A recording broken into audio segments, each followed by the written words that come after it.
दोस्तों आज की इस वीडियो में हम लोग तैयारी करेंगे क्लास 10th में जो हम लोग राज्य प्रकाशन में हम लोग मैथ में तैयारी कर रहे हैं, जिसमें जो है हम लोग पृष्ठीय क्षेत्रफल और आयतन में तैयारी कर रहे थे, जिसमें हम लोग 12.1 12.2 कंप्लीटली तैयार कर चुके हैं। इसके एमसीक्यूज को भी कंप्लीटली तैयार कर चुके हैं। अब हम लोग जो है विविध प्रश्नावली को पढ़ने वाले हैं, जो कि बहुत से बच्चे इससे डरते भी है।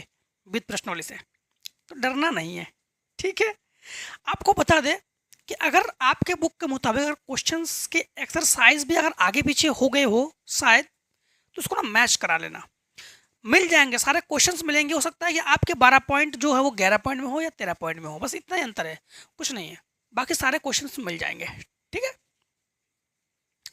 तो पहला क्वेश्चन क्या है? पहला क्वेश्चन हमसे इन्होंने पूछा है कि 3 मिलीमीटर व्यास वाले तांबे के एक तार को 12 सेंटीमीटर लंबे और 10 सेंटीमीटर व्यास वाले एक बेलन के इस प्रकार लपेटा जाता है कि वह बेलन के वक्र पृष्ठ को पूर्णतः ढक लेता है। तार की लंबाई और द्रव्यमान आप लोग ज्ञात करो।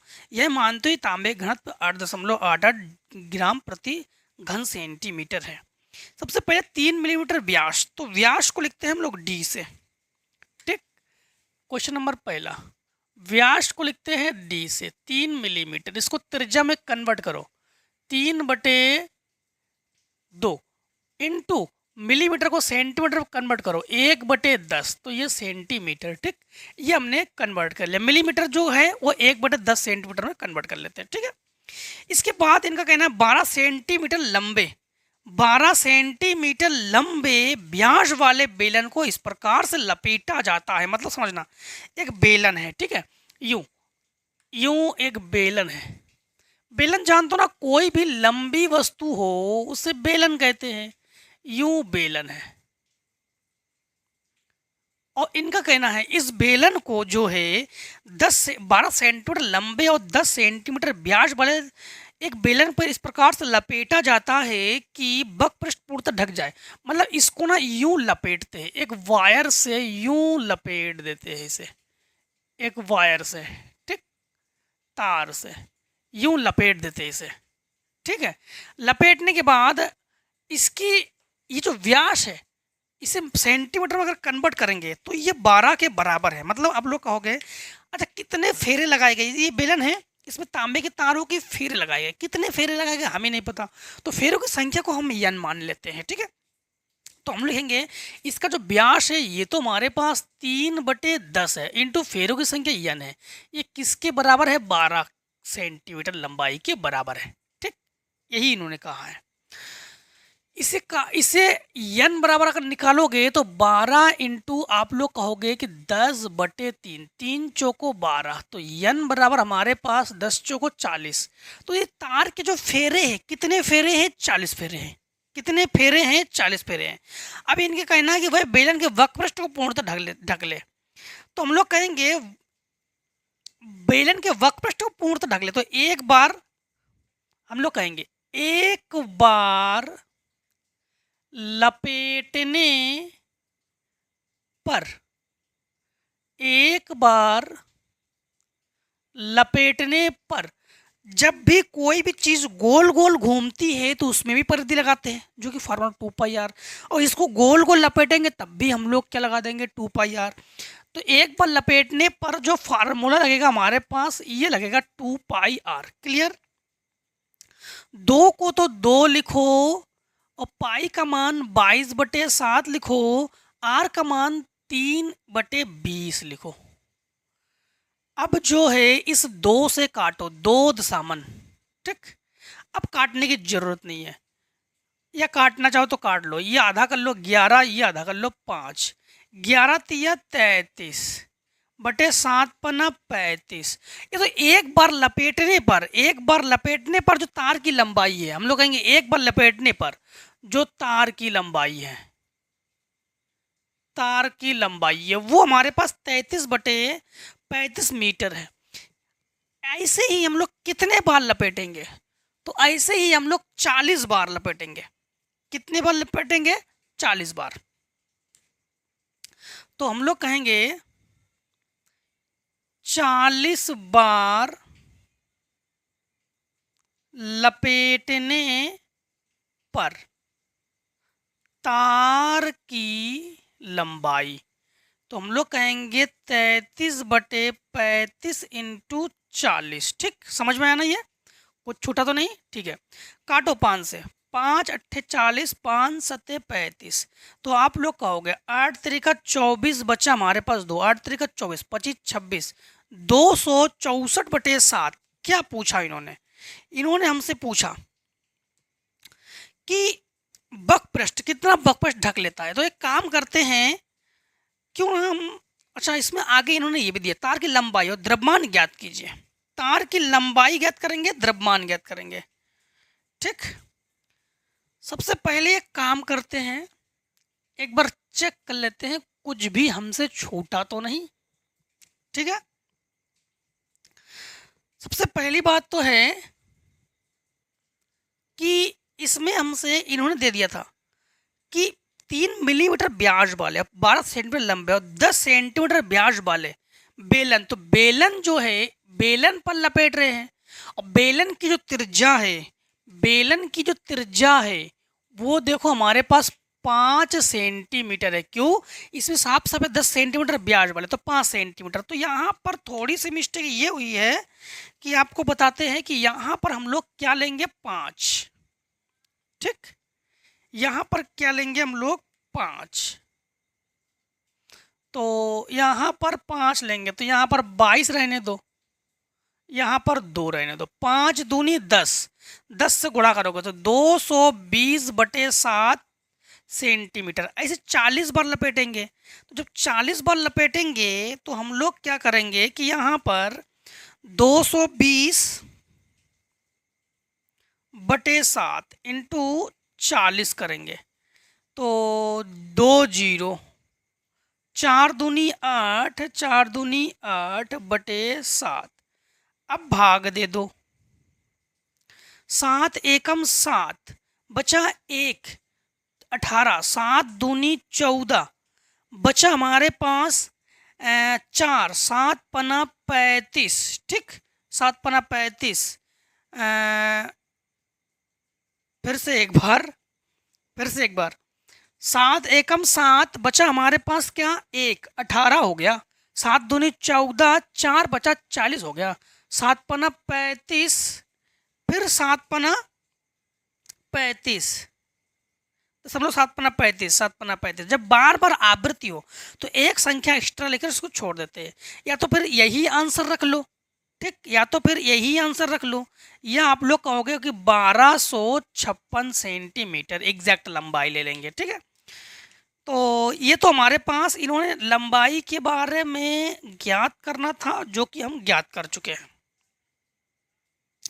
इसी में इन्होंने पूछा हमसे कि यदि तांबे का घनत्व जो है 88 तांबे का घनत्व, इसी में ही तांबे का जो घनत्व है वो 88.8 घन सेंटीमीटर है, प्रति घन सेंटीमीटर है, ग्राम प्रति घन सेंटीमीटर है। एक घन सेंटीमीटर 88.8 ग्राम है। ठीक, क्या है, 88.8 ग्राम है। तो यहां पर हम लोग क्या करेंगे, और इसके बाद रुक जाओ, इसके बाद इन्होंने पूछा क्या है कि इन्होंने पूछा है द्रव्यमान ज्ञात कीजिए। तो द्रव्यमान बराबर हम लोग ज्ञात करेंगे, द्रव्यमान जो है ये हम लोग ज्ञात करेंगे। सबसे पहली बात तो एक काम करते हैं, हम लोग आयतन ज्ञात करते हैं। क्यों, अभी बताते हैं आपको। तो सबसे पहली बात तो है हम लोग बेलन का आयतन ज्ञात कर लेते हैं। बेलन का आयतन ये होता है V बराबर पाई आर स्क्वायर एच। बेलन का आयतन V बराबर पाई आर स्क्वायर एच। ठीक, तो यहाँ पर V बराबर 22/7 इंटू, फर्स्ट कंडीशन में देखो हमारे पास दे 3 सेंटीमीटर तांबे के तार को, मतलब तांबे का तार, ये तांबे के लिए है, ये किसके लिए है, तांबे का घनत्व है, तो तांबे के लिए चाहिए। और तांबे जो है वो भी तो बेलन के आकार का ही है, हमें इस बेलन से मतलब नहीं है, हमें ये जो तार से मतलब है, तार जो लपेटे गए उससे मतलब है। तो इस कंडीशन में हमारे पास त्रिज्या क्या है, 3/20, 3/20 इंटू 3/20 इंटू यच, एग्जैक्ट यच क्या निकाला था हम लोगों ने, यच निकाला था हम लोग 1256। ठीक, क्या निकाला था हम लोग 1256, जो कि लगभग में है 1256। अब क्या कुछ काट सकते हैं, काटो, इसे आधा करो 10, इसे आधा करो 6, फिर 2 दूनी 4, 2 अट्ठे 16, इसे आधा करो 10 और इसे आधा करो 3 और ये 1 और ये 1, ठीक 14। अब 7 से काट सकते क्या, 7 चौक 28, 29, 30, 31, नहीं काट सकते। तो v बराबर हमारे पास क्या है 22/7 इंटू 3×9 इंटू 314/10^100, ठीक 10^100 घन सेंटीमीटर। अब आपको एक काम करना होगा, यहाँ पर काम क्या करना होगा, 88 दशमलव क्या दे रहा है हमारे पास, 88 दशमलव नहीं सॉरी, यहाँ पर गड़बड़ हो गया, फिर से एक बार 8.88 ग्राम है, 8.88 ग्राम प्रति घन सेंटीमीटर है। जब द्रव्यमान ज्ञात करोगे आप लोग,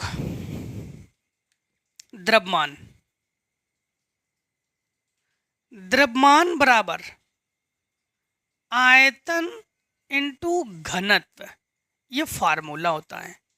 तो द्रव्यमान को लिख रहे हैं यम से, आयतन क्या है हमारे पास 22/7, 9 इंटू 314/100, घनत्व है 8.88। जब इनको सॉल्व करोगे तो आपके पास समथिंग एग्जैक्ट मान आ जाएगा 788 ग्राम लगभग, पॉइंट में आ सकते हैं, ठीक है। अब देखो आप लोग क्वेश्चन नंबर दूसरा, पहला समझ में आया ना, क्वेश्चन नंबर दूसरा को देखो। दूसरे में क्या है, एक समकोण त्रिभुज जिसकी भुजाएं 3 सेंटीमीटर और 4 सेंटीमीटर है, कण के अतिरिक्त को उसके कण के परितः घुमाया जाता है। इस प्रकार प्राप्त शंकु का, द्विशंकु का, डबल कोण, हाँ द्विशंकु के आयतन और पृष्ठीय क्षेत्रफल आप लोग ज्ञात करो, पाई का मान जो भी उपयुक्त लगे प्रयोग कीजिए। इन्होंने हमसे ये कहा, पाई का मान जो भी है वो आप लोग प्रयोग कर सकते हैं। सबसे पहली बात तो है, इनका जो कहना है कि 3 सेंटीमीटर और 4 सेंटीमीटर, ठीक 3 सेंटीमीटर और 4 सेंटीमीटर जिनकी भुजाएं है समकोण। सबसे पहली बात तो एक समकोण त्रिभुज बनाते हैं, यूं यूं यूं, ये समकोण त्रिभुज है, ठीक समकोण त्रिभुज है, जो कि ये हमारे पास 90 एंगल में है। ये हमारे पास 3 सेंटीमीटर भी ले सकते हो, 4 सेंटीमीटर भी ले सकते हो। क्या दिया गया सबसे पहले, जिनकी भुजा 3 सेंटीमीटर और 4 सेंटीमीटर, कण के परितः घुमाया जाता है, मतलब समझना, इसके परितः फिर इसको यूं घुमाया, ठीक यूं घुमाया।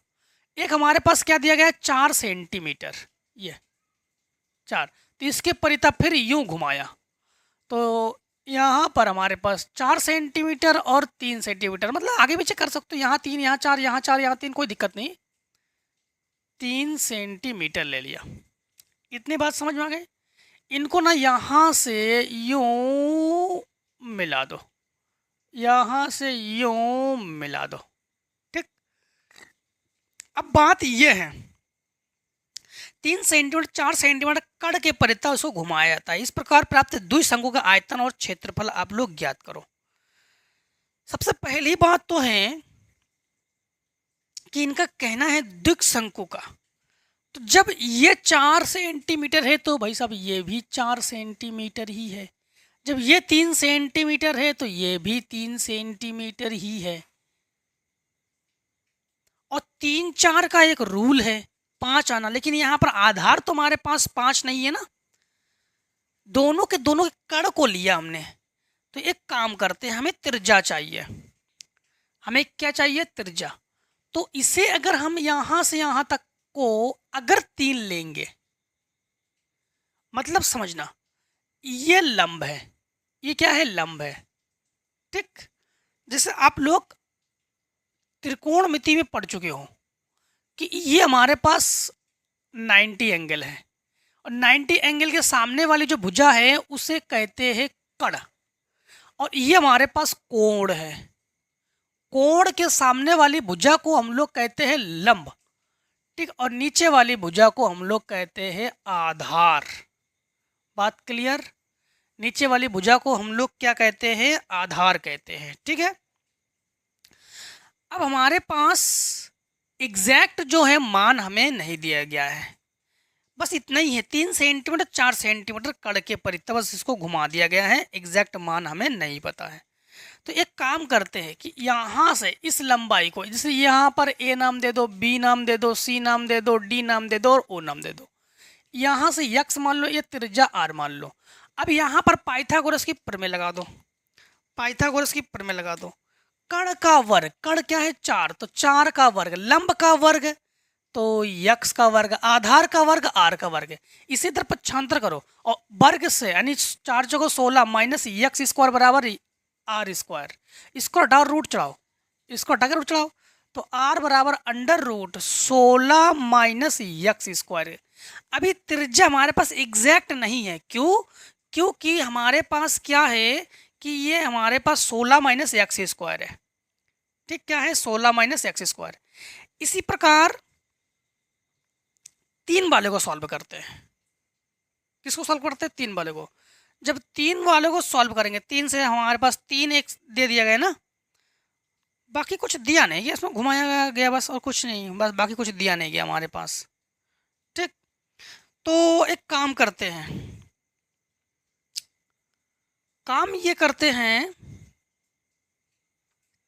3 और 4 के रूल में आपको पता है ना कि अगर ये 3 और ये 4 हो, या ये 4 ये 3 हो, तो ये हमारे पास क्या होता है? 5, ठीक। पाइथागोरस प्रमेय के नियम के अनुसार, पाइथागोरस प्रमेय जब लगाते हैं, इसे समीकरण 1 मान लो। एग्जैक्ट हमें आर नहीं पता है, इसलिए ऐसा कर रहे हैं। मान लो कि यहाँ से इधर वाले में, यहाँ से यहाँ तक की लंबाई, यहाँ से यहाँ तक की लंबाई, जब ये 4 है, सबसे बड़ी भुजा को कण कहते हैं कि नहीं?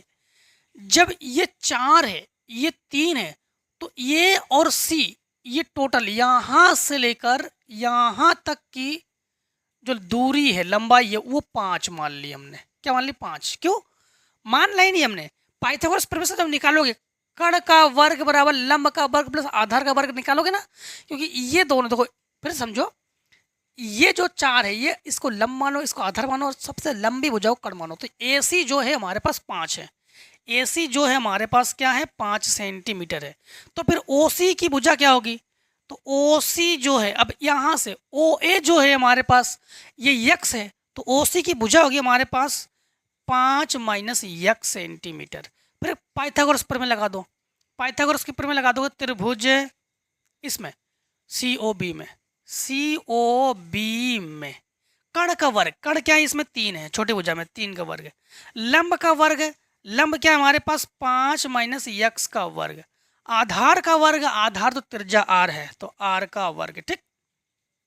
आर का वर्ग, यहाँ पर आर स्क्वायर की जगह हम लोग 16 माइनस एक्स स्क्वायर ले सकते हैं। 3 का वर्ग क्या हो गया हमारे पास? 9 बराबर 5 का वर्ग 25 a square plus b square plus 2ab minus 2ab, तो 5 दूनी 10 एक्स प्लस आर स्क्वायर की जगह ये मान रखो 16 minus x square, 16 minus x square, ठीक। एक्स स्क्वायर से एक्स स्क्वायर कैंसिल होगा, 25 को इधर पक्षांतर करो, 16 को इधर पक्षांतर करो, तो 9 माइनस 25 माइनस 16, तो यहाँ बचा माइनस 10 एक्स, यही तो बचा माइनस 10 एक्स। अब हम लोग क्या करेंगे कि इन दोनों को जोड़ो, तो हम लोग कहेंगे कि 6 5 11 बचा हमारे पास 1, ठीक। 1 और 3 और ये 4 और ये माइनस 9 बराबर हमारे पास माइनस 10 यक्स। कुल मिलाकर यक्स का मान हम लोग निकालेंगे, ये घटा देंगे तो माइनस का बचेगा हमारे पास, क्या बचेगा? माइनस का 32, माइनस 32, तो माइनस 32 बटे माइनस 10, माइनस से माइनस कैंसिल, तो यक्स बराबर हम लोग कहेंगे 32 बटे 10, तो ये आधा 16 बटे 5। अब यहाँ पर समीकरण, अच्छा इसमें एक में रख दो, समीकरण एक में रख दो, समीकरण एक, समीकरण एक में, ठीक। तो r बराबर हम लोग कहेंगे अंडर रूट 16 माइनस, ये 16 माइनस यक्स का मान क्या है 16/5, 16 का वर्ग 256/5 का वर्ग 25, इसे सॉल्व करो। 16 पंचा 80, चलो यहाँ लिख देते हैं r बराबर 16 पंचा 80 बचा 8, 16 दूनी 32 और 8 40 माइनस 256/25 घटा लो। r बराबर यहाँ से 10 से 4, यहाँ बचा 9, 9 से 4 1/25 अंडर रूट में, अर्थात आप लोग कहोगे 12/5 सेंटीमीटर। तो एग्जैक्ट त्रिज्या जो है, त्रिज्या हमारे पास क्या है 12/5 सेंटीमीटर। अब हम लोगों से इन्होंने पूछा क्या है, अब ज्ञात कर लेंगे। इन्होंने पूछा इस प्रकार से द्विक शंकु के आयतन और पृष्ठीय क्षेत्रफल आप लोग ज्ञात कीजिए, ठीक। इन्होंने ये पूछा है द्विक शंकु के आयतन और पृष्ठीय क्षेत्रफल। तो समझना, सबसे पहले हम लोग क्या करेंगे, शंकु का आयतन,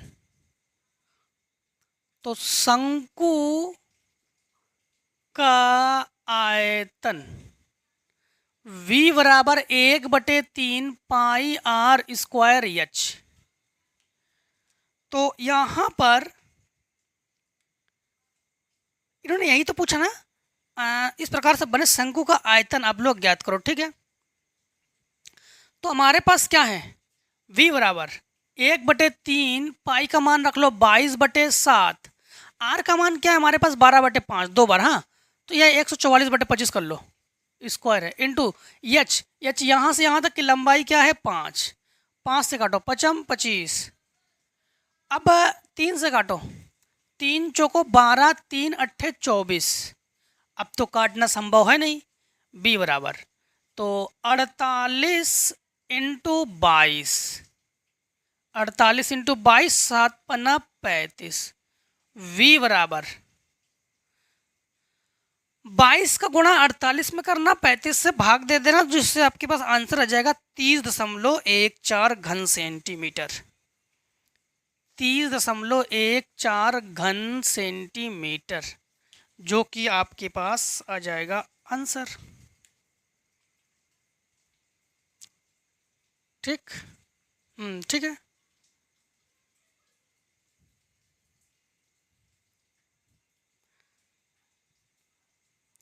एक चीज चेक कर लेना आप,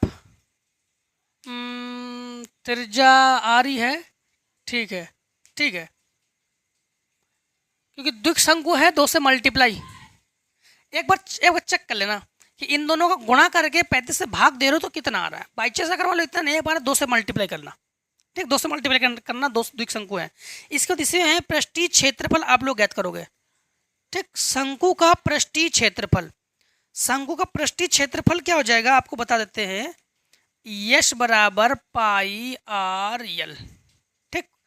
इसे ना 2 बार लगाना, कैसे समझना, यश बराबर 2 बार लगाना, क्योंकि 2 बार है ना, यल यल अलग अलग है, plus L1 plus pi r L2, r तो एग्जैक्ट है। यश बराबर आप लोग लगाना पाई का मान 22/7, आर का मान 12/5, यल का मान एक बार 4 लेना, एक बार 3 लेना, 22/7, फिर 12/5, 12/5 और एक बार 3 लेना, हल कर देना, आंसर आ जाएगा। अब एक काम करो, फटाफट जो है शॉर्ट करो, जिससे क्वेश्चन,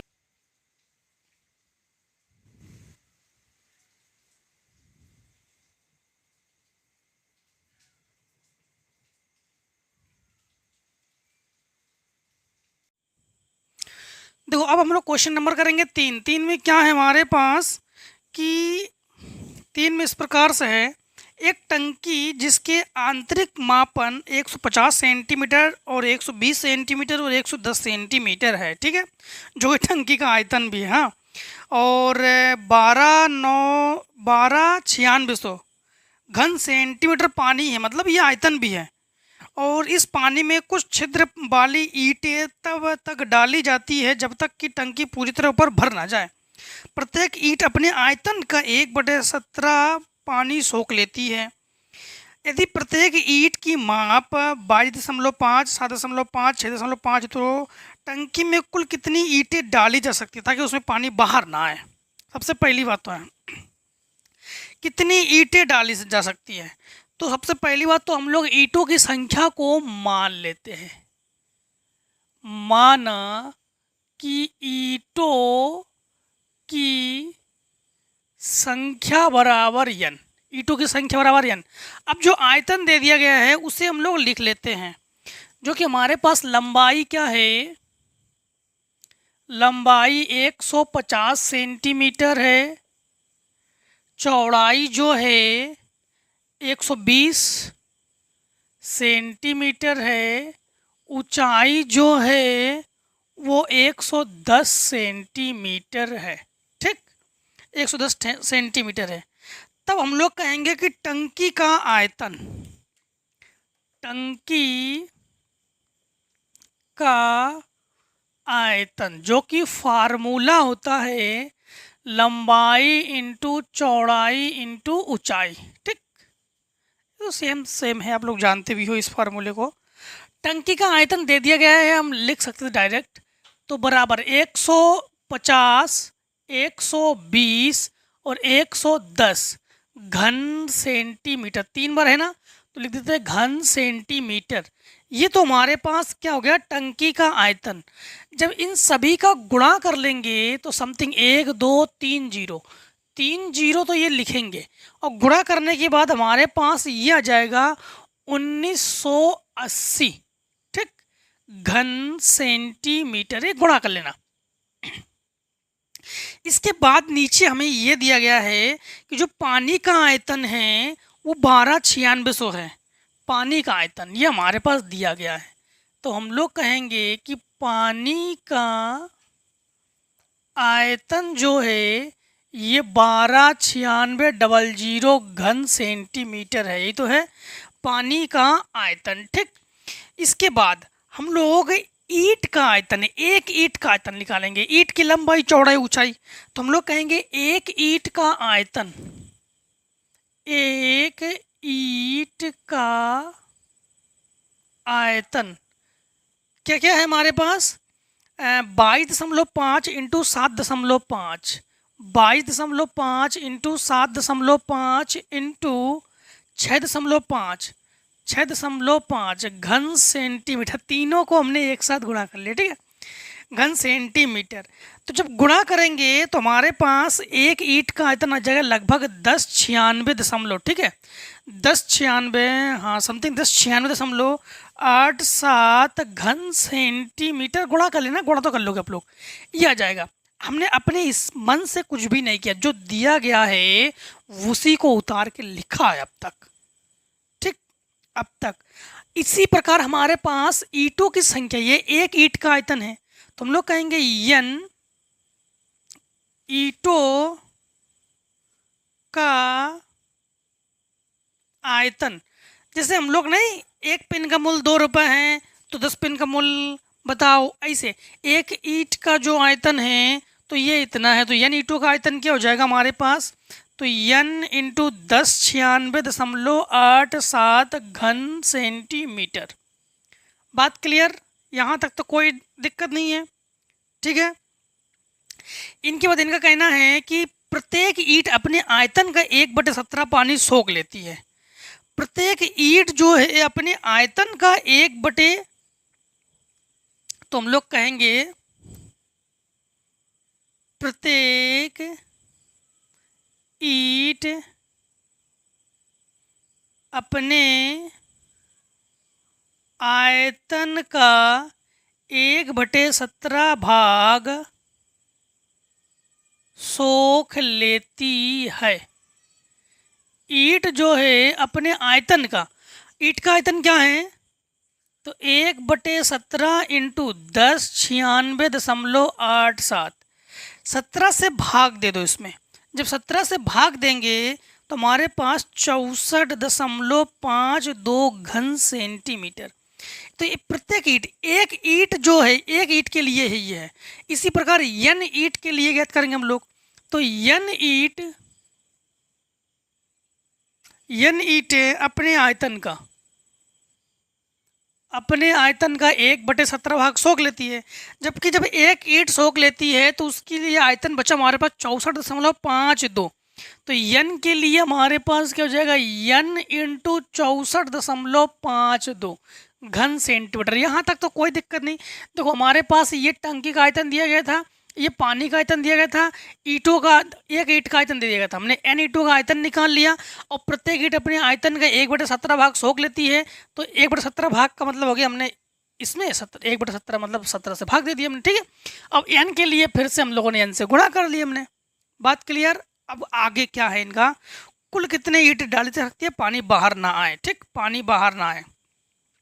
अब हम लोग क्या करेंगे, कुल ईंट का आयतन, तो हम लोग कहेंगे कुल आयतन बराबर, कुल आयतन ज्ञात करेंगे। तो कुल आयतन बराबर हम लोग कहेंगे हमारे पास कुल आयतन, एक है पानी का आयतन, पानी का आयतन, फिर हमारे पास पानी के आयतन के अलावा और क्या है, यह है n ईंटों का आयतन प्लस n ईंटों का आयतन। मतलब इनका देखो, इन्हीं का कहना है, हम कुछ नहीं कर रहे। ये जो कहेंगे हमसे बस वही करेंगे हम। तो टंकी में कुल कितनी ईंटें डाली जा सकती है ताकि उसमें पानी बाहर ना आए, इनका ये कहना है। टंकी में कितनी ईंटें डाली जा सकती है। तो हम लोग क्या कर रहे हैं कि ये पानी का आयतन है जिसमें n ईंट डाल रहे हैं, ठीक है, और उसके 1/17 भाग सोख ले रही है। तो माइनस n ईंटें जो 1/17 से है, हाँ 1/17 भाग, बस वही आयतन निकालेंगे कुल। अब बस मान रखो तो कुल आयतन हमारे पास क्या है, 1980 और फिर 000। और पानी का आयतन क्या है हमारे पास, पानी का आयतन 1296 प्लस n, ये n ईंटों का आयतन है, n ईंटों का आयतन है हमारे पास n इंटू यानी 1096.87, फिर माइनस n और 64.52, इन्हें इधर पक्षांतर कर दो तो 19 8 80 000 और 1 2 0 6 9 2 12, ठीक, घटा देंगे हम लोग और बराबर हम लोग लिखेंगे 1096.87 और 64.52, ये घटा देंगे हम लोग। तो ये हमारे पास बचेगा 00 और 10 से बचेगा 4 और इधर 9 से 0, 6 7 से 5 और ये 8, ठीक, बराबर ये 2 0, यहाँ से एक 10 से 4, 9 से 0, 7 से 5 और 9 से 1 8, ठीक है। और n इंटू ये हमारे पास बचेगा 7 से 5, 8 से 3, 6 से 2, 9 से 3 और ये 10, इसे इसके डिवाइड में पहुंचा दो तो n बराबर 1850,400 बटे 10 32.35। कभी कभी धोखे से बाई मिस्टेक, जैसे अगर ये मतलब जोड़ घटाना कभी कभी हो सकता है कि गुणा भाग कभी कभी बाई चांस मिस्टेक हो जाए, तो उसको सही कर लिया करो आप लोग, ठीक है। दशमलव हटा के 2 0 बढ़ा लो तो n बराबर आप लोग का हो गया 1850,400 फिर 00 बटे ये हमारे पास 10 32 35। n से भाग दे दो। जब n से भाग दोगे तो आपके पास क्वेश्चन नंबर कौन सा है, क्वेश्चन नंबर है तीसरा। 1792 हम लोग कुछ आ सकता है, 1792 ले लो। ठीक, 1792। T2 की संख्या ले रहे हैं तो हम लोग पॉइंट पे थोड़ी लेंगे, हम लोग परफेक्ट मान लेंगे।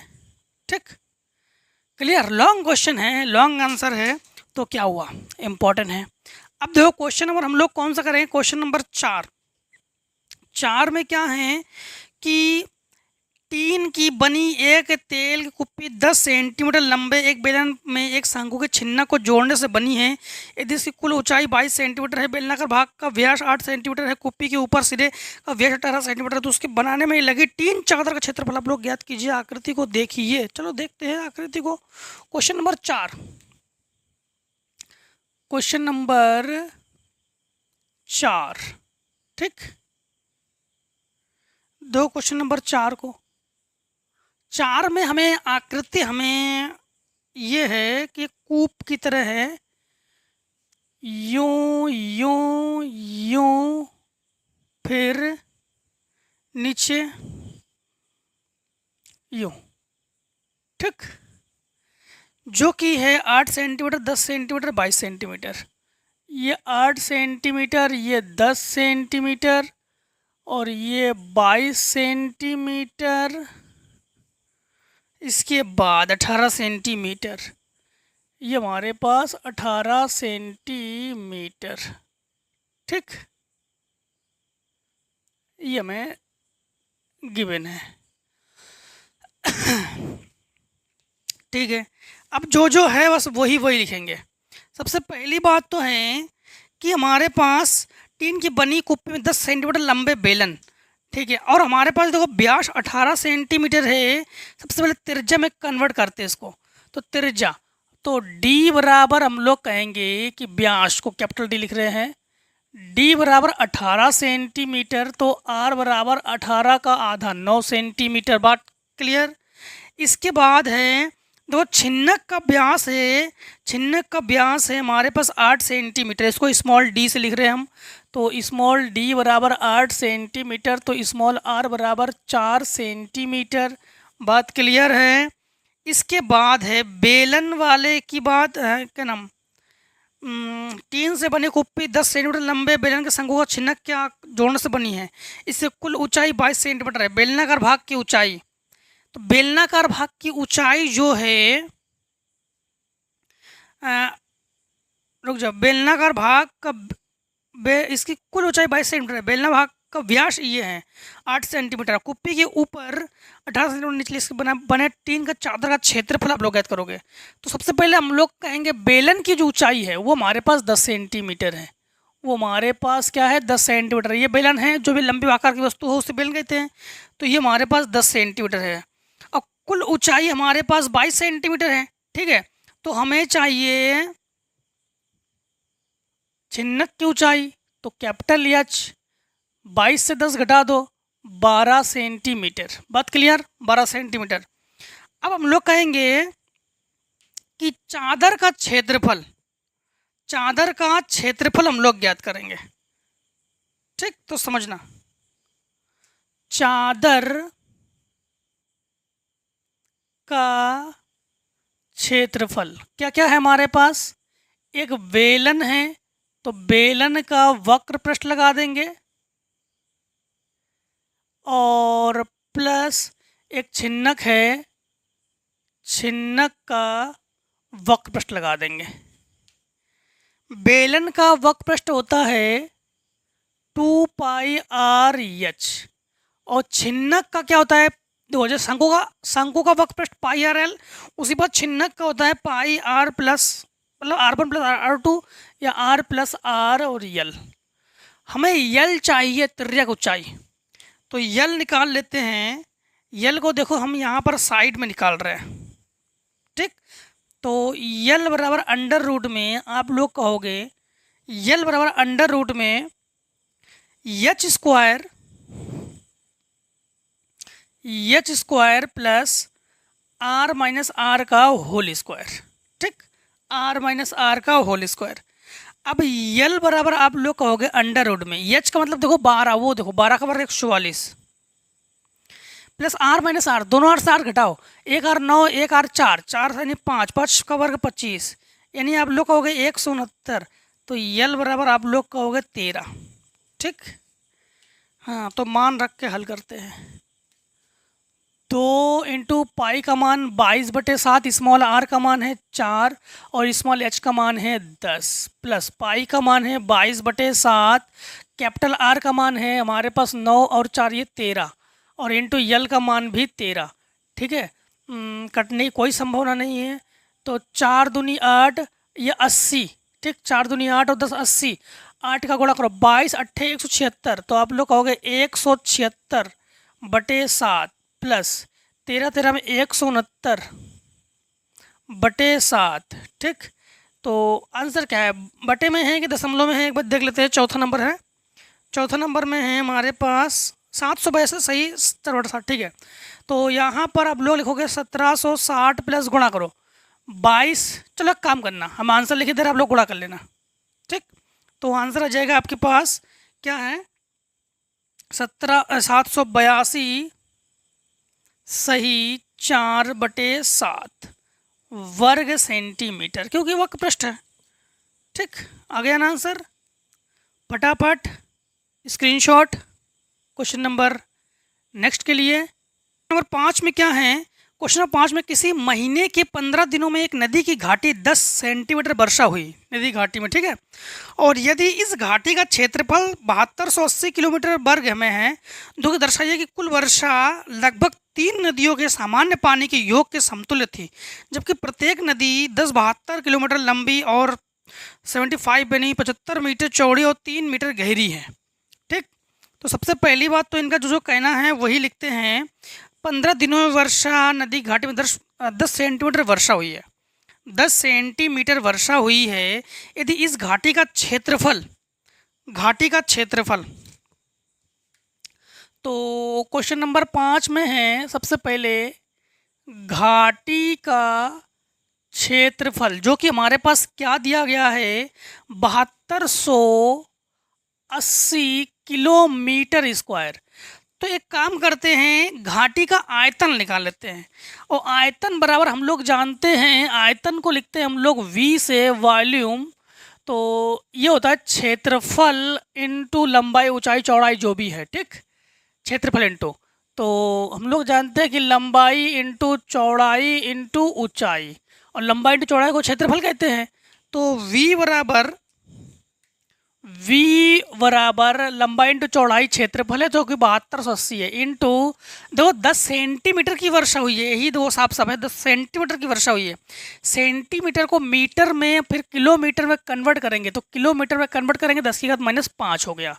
तो ये हो गया हमारे पास किलोमीटर क्यूब, जो कि हमने आयतन बना लिया।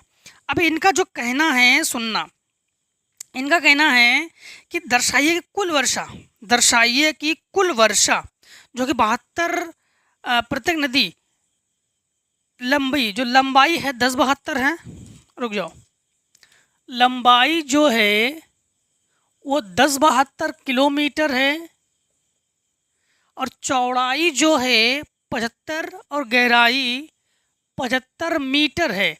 तो इसे किलोमीटर में कन्वर्ट करने के लिए हम लोग 10 की घात मीटर ना, तो 10 की घात -3 करेंगे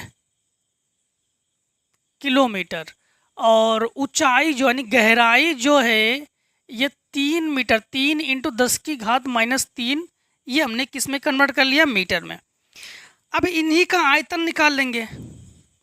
आयतन बराबर हम लोग कहेंगे लंबाई इंटू चौड़ाई इंटू ऊंचाई, तो 1072 इंटू 75 इंटू 10 की घात -3 और 3 इंटू 10 की घात -3। ठीक, तो यहाँ पर V बराबर 1072 इंटू 75 इंटू 3 इंटू 10 की घात -6। ठीक, 10 की घात -6। अब इनका कहना क्या है कि 3 नदियों के समतुल्य, 3 नदियों के बराबर है।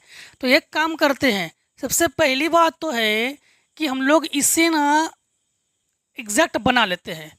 तो देखो 728 लिखो, 728 लिख रहे हैं, 1020 से माइनस करो तो 10 की घात -3। ठीक, ये हुआ हमारे पास किलोमीटर क्यूब। हाँ, अब इसे आप लोग क्या करोगे कि V बराबर 1072 इंटू 5 तिया 15 बचा 1 और 5 तिया 15 बचा 1, ठीक। 7 तिया 21 और 1 22 इंटू 10 की घात -6 इंटू 3, क्योंकि 3 नदियों के, इन्हीं का कहना है 3 नदियों के समतुल्य है, इंटू 3 करना। तो समथिंग देखो इसे हम लोग यू लिखेंगे 728/3 जीरो लिखेंगे, नीचे लाएंगे तो इसे प्लस में लिखेंगे तो 0.728 घन मीटर क्यूब घन, ठीक है। और जब आप लोग इसे हल करोगे ना इसे, तो समथिंग आपके पास आ जाएगा 0.73723 घन सेंटीमीटर, इसी के आसपास आ जाएगा। देखो 728 और 723 कोई अंतर नहीं, दशमलव के बाद थोड़ा बहुत अगर अंतर हो जाए तो कोई दिक्कत नहीं होती है।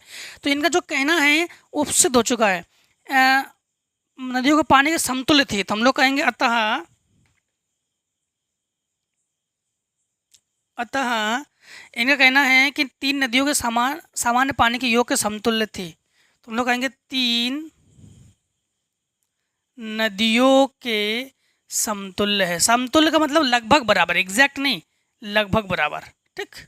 अब देखो क्वेश्चन नंबर आप लोग 6, क्वेश्चन नंबर 6 समझ में आया ना, ये दोनों लगभग एग्जैक्ट बराबर ही है, ये मतलब थोड़ा बहुत अंतर है, उसे समतुल्य कहेंगे। क्वेश्चन नंबर 6 में है हमारे पास, शंकु के एक छिन्नक के लिए पूर्व स्पष्ट किए संकेतों का प्रयोग करते हुए वक्र पृष्ठीय क्षेत्रफल, संपूर्ण पृष्ठ क्षेत्रफल, उन सूत्रों को सिद्ध कीजिए जो अनुच्छेद 13.5 में दिए गए हैं। तो अनुच्छेद जो 13.5 है 13.5, चलो आप लोग अनुच्छेद 13.5 देख लेना, हम कहाँ ढूंढेंगे अभी, पीछे हमें ढूंढना पड़ेगा अनुच्छेद 13.5, हम ढूंढ नहीं रहे हैं, आपको इसी से समझा रहे हैं, ठीक है। हाँ, शंकु के छिन्नक के लिए पूर्व स्पष्ट संकेतों का प्रयोग करते हुए, शंकु का छिन्नक, सबसे पहली बात तो है एक शंकु का छिन्नक बना लो। तो चित्र हम चलो यहीं बना देते हैं। ये हमारे पास एक शंकु है, ठीक। ये शंकु की ऊंचाई है, ये तिर्यक ऊंचाई है। यहाँ पर इस शंकु को डिवाइड कर लेते हैं, तो यहाँ से यहाँ तक ये शंकु के छिन्नक है, ठीक। हाँ, तो शंकु के छिन्नक के संकेतों का प्रयोग करती है वक्र पृष्ठीय, संपूर्ण पृष्ठीय क्षेत्रफल को हम लोग ज्ञात करेंगे, वक्र पृष्ठीय और संपूर्ण पृष्ठीय को हम लोग ज्ञात करेंगे। इस केंद्र को हम O नाम दे रहे हैं, इसके केंद्र को O' नाम दे रहे हैं, कोई दिक्कत नहीं, ठीक है। इसके बाद यहाँ पर ABCD के रूप में नाम दे सकते हैं, ABCD। ये शंकु की तिर्यक ऊंचाई है, शंकु की क्या है, तिर्यक ऊंचाई, ठीक है। और तिर्यक ऊंचाई को हम लोग लिखते हैं किससे, यल से। तिर्यक ऊंचाई को हम लोग किस लिखते हैं, यल से। तो इन्हीं के मुताबिक करेंगे, संपूर्ण पृष्ठ क्षेत्रफल ये वगैरह सिद्ध करेंगे, ठीक है। अब देखो यहाँ पर आपको बता देते हैं कि इसकी जो त्रिज्या है ये R1 है और इसकी त्रिज्या जो है R2 है। जो R1 है वो ग्रेटर देन है R2 से, जो R1 है वो R2 से अधिक है, ठीक। अब हम लोग सबसे पहले एक त्रिभुज ले लेते हैं, त्रिभुज POB,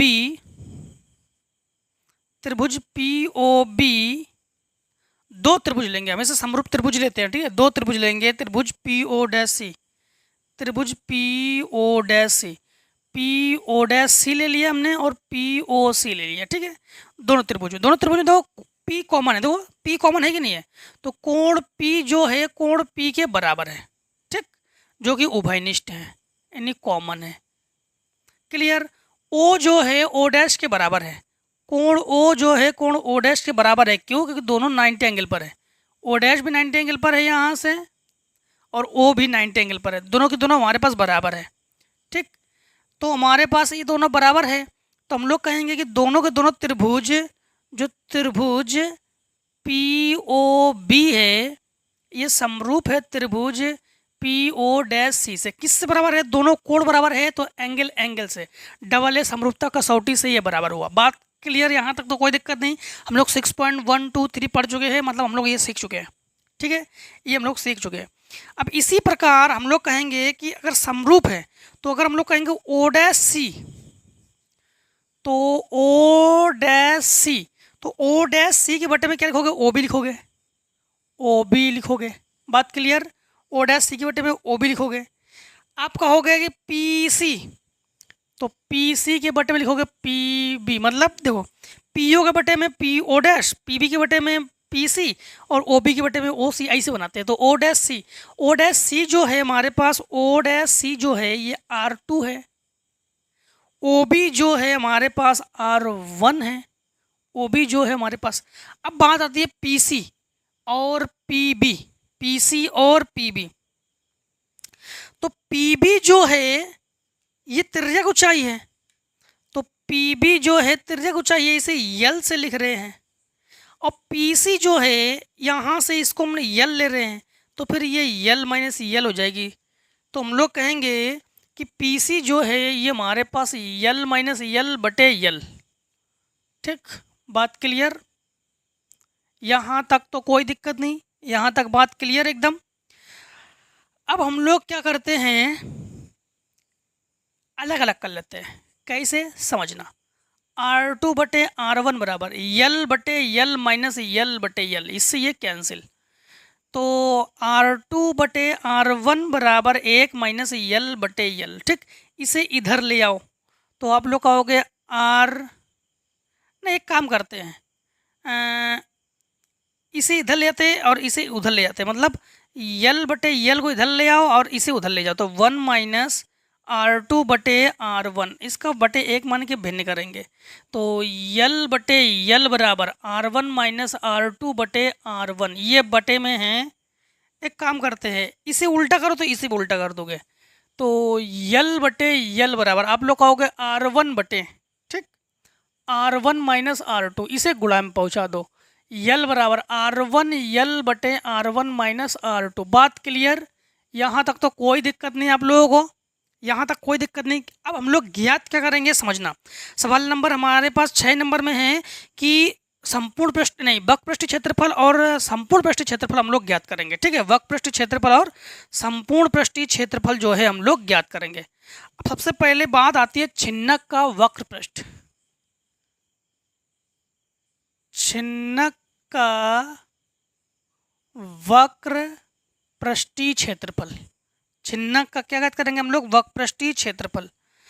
छिन्नक का वक्र पृष्ठ क्षेत्रफल जब ज्ञात करेंगे तो पाई R1 प्लस R2 यल होता है, या पाई R प्लस, ये हम लोग प्रूफ करेंगे। ये जो कि हम लोग इसे हम लोग क्या करेंगे, प्रूफ करेंगे। तो यहाँ पर समझना, सबसे पहली बात तो है कि इसी प्रकार इसे प्रूफ करेंगे हम लोग। हाँ, इसी प्रकार तो समझना, अब पाई को पाई लिखो। ठीक, इस यल का, ये तिर्यक ऊंचाई है, इस यल का अंदर गुणा करेंगे तो R1, और यल का अंदर गुणा करेंगे तो ये जो यल है, इस यल का मान हमारे पास क्या है कि R1 यल बटे R1 माइनस R2। ठीक, माइनस, अब हमारे पास इस R2 की जगह हम लोग R1 ही लिखेंगे, R1, और इस यल की जगह हम लोग लिखेंगे यहाँ पर यल माइनस यल। ठीक, फिलहाल में क्या लिखेंगे हम लोग, यल माइनस यल। अब हम लोग पाई को पाई लिखेंगे, ये गुणा कर लेंगे R1 स्क्वायर यल बटे R1 minus R2 minus R1।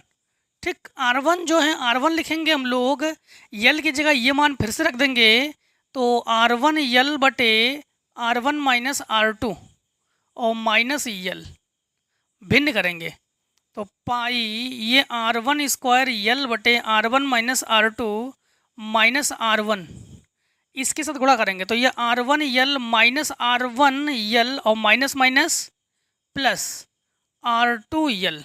ठीक, बटे R1 माइनस R2, ये हमारे पास R1 यल से ये कैंसिल हुआ। ठीक है, ये कैंसिल हुआ। रुक जाओ दोस्तों, यहाँ पर R2 है, यहाँ पर R2 लिखेंगे। ठीक, तो पाई यहाँ पर R1 स्क्वायर यल और इसके साथ गुणा करेंगे तो माइनस R2 स्क्वायर यल बटे, दोनों का हर बराबर है तो R1 माइनस R2, यल ले लो कॉमन तो पाई R1 स्क्वायर माइनस R2 बटे R1 माइनस R2 और यल। देखो इससे ऊपर वर्गांतर का फार्मूला लगा सकते हैं तो पाई, और ये वर्गांतर का फार्मूला एक कोष्टक में R प्लस R1 और एक कोष्टक में R1 माइनस R2 बटे R1 माइनस R2, इससे ये कैंसिल। ठीक, तो हमारे पास क्या बचा, बराबर पाई R1 plus R2 into L, यही तो है। और यही हमें दोस्तों प्रूफ करना था, जो कि हम लोग प्रूफ कर चुके हैं। ठीक, अब हम लोग क्या प्रूफ करने वाले हैं, इसी में हम लोग प्रूफ करने वाले हैं संपूर्ण पृष्ठीय क्षेत्रफल। क्या करेंगे, संपूर्ण पृष्ठीय क्षेत्रफल। तो समझना, संपूर्ण पृष्ठीय क्षेत्रफल, जो कि हमारे पास, समझना, ये हम लोग प्रूफ कर चुके हैं। अब हम लोग पाई R1 प्लस R2 प्रूफ कर चुके हैं, संपूर्ण पृष्ठ क्षेत्रफल। तो पाई L, फिर R1 प्लस R2 लिखेंगे हम लोग, पाई L R1 प्लस R2, भाई छिन्नक है ना, तो दोनों लेंगे हम लोग, R1 plus R2 plus pi R1 square plus pi R1 square plus pi R2 square, जो कि ये संपूर्ण पृष्ठ है, संपूर्ण पृष्ठ क्षेत्रफल है। ठीक, अब देखो इसी के अकॉर्डिंग जो क्वेश्चन नंबर हमारे पास 6 के बाद 7 है ना, 7 में भी यही है कि शंकु के छिन्नक के लिए पूर्व स्पष्ट संकेतों का प्रयोग करते हुए आयतन का सूत्र ज्ञात कीजिए, और जो अनुच्छेद 13.5 में दिया गया है। मतलब सेम टू सेम आप लोग दोबारा 7 नंबर को भी यहाँ से आप लोग यहाँ तक हल करोगे, हल करके फिर आप लोग शंकु का छिन्नक निकालोगे। ठीक है, तो क्वेश्चन नंबर 7, तो हम तो डायरेक्ट कर दे रहे हैं, यहाँ पर मान रख दे रहे हैं, तो हम लोग कहेंगे छिन्नक का आयतन, छिन्नक का आयतन V बराबर 1/3। अगर फार्मूले में आपको दिक्कत है तो सेम टू सेम वही फार्मूला है। मतलब आप लोग क्या करोगे, शंकु का आयतन क्या होता है, 1/3 पाई R स्क्वायर एच होता है। तो 1/3 पाई R1 square plus R2 square plus R1 R2 into H. ठीक, इसके बाद और कुछ प्रूफ करने के लिए कहा हमसे इन्होंने, और तो कुछ कहा नहीं इन्होंने प्रूफ करने के लिए। ठीक है, नहीं है, ठीक है। अब देखो हम लोग क्वेश्चन नंबर करते हैं 7वां के बाद 8वां नंबर में हमसे क्या पूछा है, देखो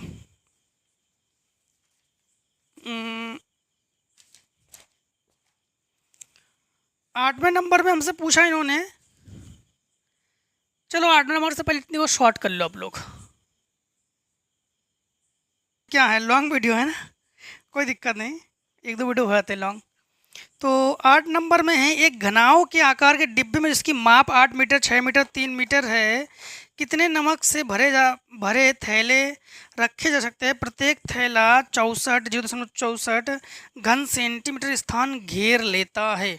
तो समझना, सबसे पहली बात तो क्वेश्चन नंबर 8 में हमारे पास देखो आयतन दे दिया गया है। तो हम लोग कहेंगे कि आयतन, लंबाई इंटू चौड़ाई को आयतन ही तो कहते हैं।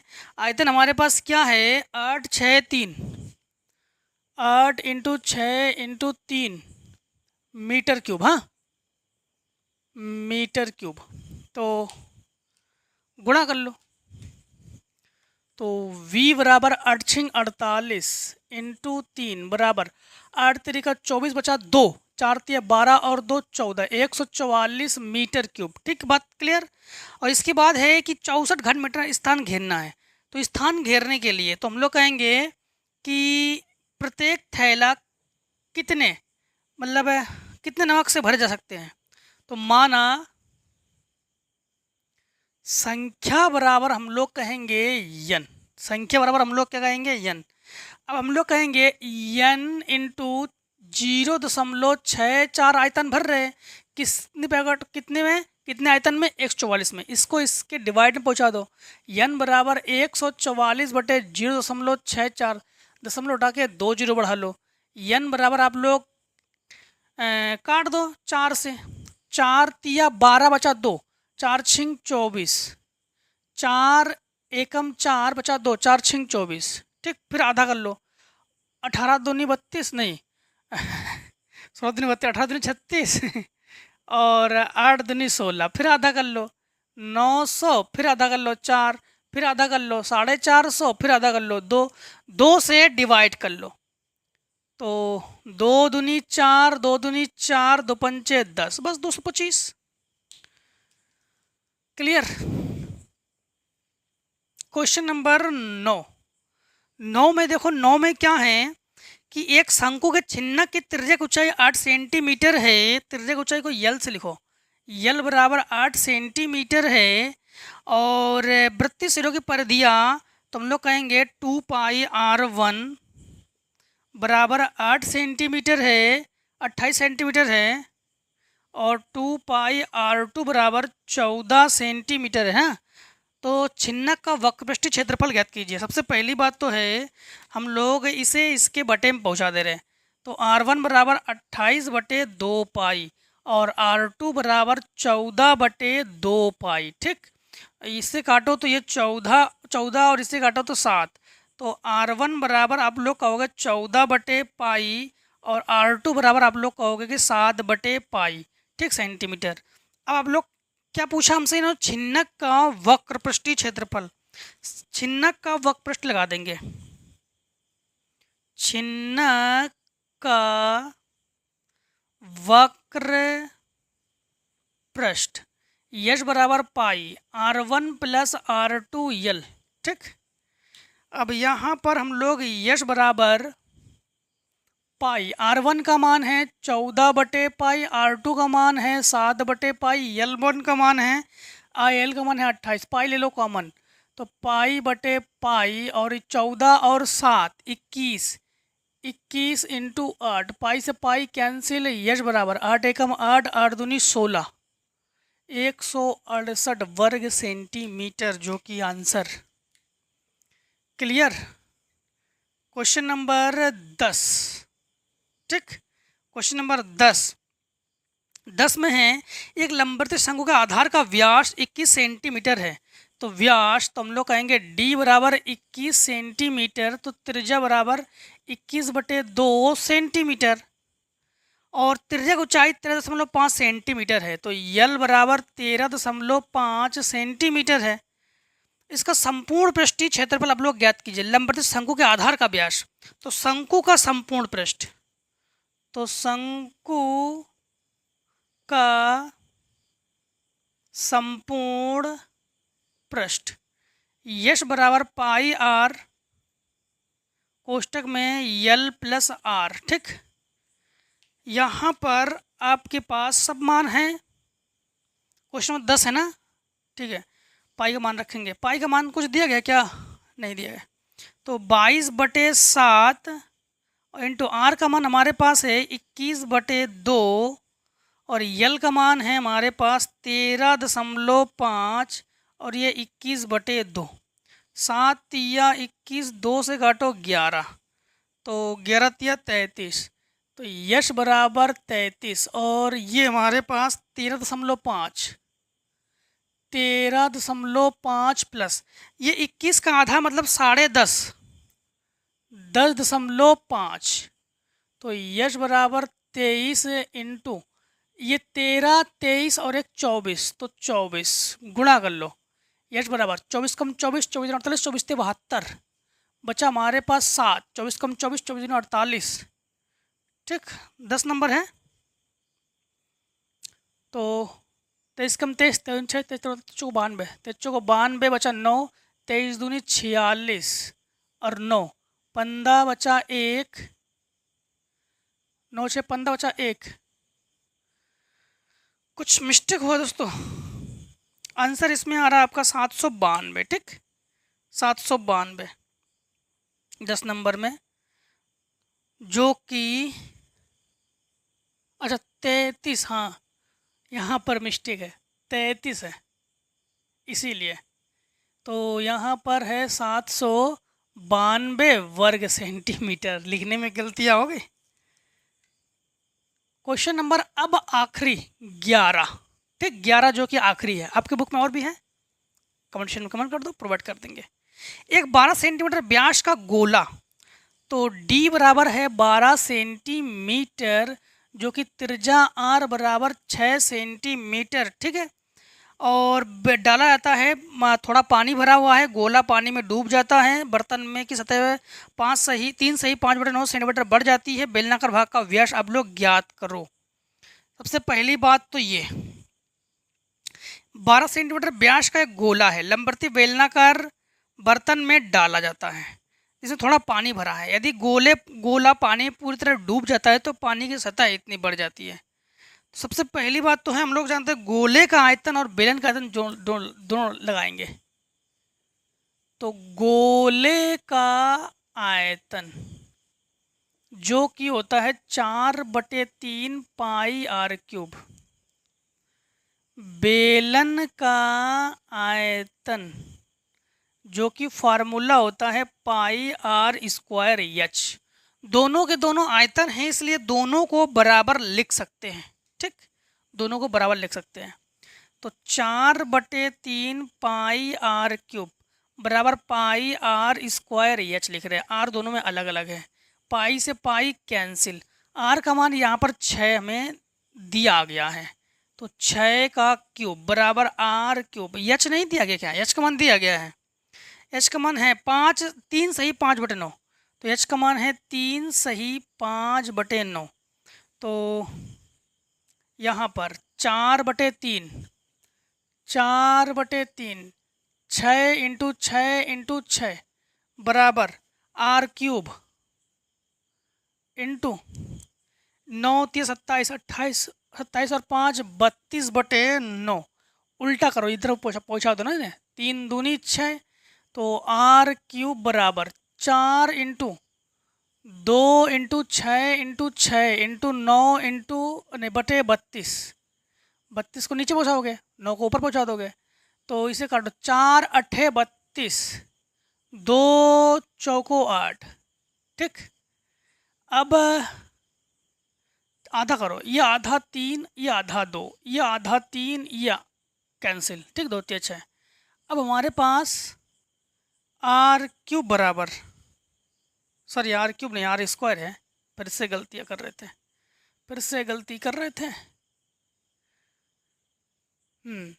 तो यहाँ पर 3 इंटू 3 इंटू 9, तो आर स्क्वायर बराबर कर सकते हैं 3 का स्क्वायर, इसे भी 3 का स्क्वायर, 3 3 9 का स्क्वायर, तो आर स्क्वायर बराबर 9 का स्क्वायर। घातों की तुलना कर लो या रूट वगैरह चढ़ा लो, जैसे समझ में आए आपको बस। तो आर बराबर 9 सेंटीमीटर। क्या पूछा इन्होंने पूछा है कि बेलनाकार बर्तन का व्यास ज्ञात करो। व्यास, तो व्यास जो है डी बराबर 9 दूनी 18 सेंटीमीटर। और इसी के अकॉर्डिंग दोस्तों आज हम लोगों ने जो विविध प्रश्नावली है, जो लॉन्ग प्रश्नावली है, और जो आपके लिए बहुत ही आप लोग इसका वैसे इंतजार कर रहे थे, इससे काफ़ी दिक्कतें आ रही थी आप लोगों को, इसी प्रश्नावली को आज हम लोगों ने ख़त्म कर लिया। अब दोस्तों हम लोग जो है क्या पढ़ने वाले हैं? 13 पढ़ने वाले, सांख्यिकी पढ़ने वाले हैं। सांख्यिकी के बाद प्रायिकता, धीरे धीरे गणित को हम लोग ख़त्म कर रहे हैं, हल्के हल्के कदमों से चल के हम लोग कंटिन्यू क्लासेस कर रहे हैं, जिससे कि अच्छी तैयारी हो। ठीक है दोस्तों, इस प्रश्नावली में जो भी आपको डाउट हो कमेंट सेक्शन में आइए, कमेंट कीजिए, हम उसको इम्प्रूवमेंट कर देंगे। आप लोगों को दिक्कतें नहीं आनी चाहिए, इसके लिए हम हमेशा तत्पर हैं। इसके लिए आप केवल हमें सपोर्ट करते रहिए। ठीक, मतलब वीडियो को लाइक करके जरूर जाना। ठीक, तो मिलते हैं नेक्स्ट वीडियो में। आज की वीडियो इतने ही। जय हिंद, जय भारत। आप लोग स्वस्थ रहिए, मस्त रहिए, और इसी प्रकार हमसे हमेशा एक्सरसाइज में, प्रश्नावली में मिलते जरूर रहिए। ठीक है, टेक स्क्रीन शॉट।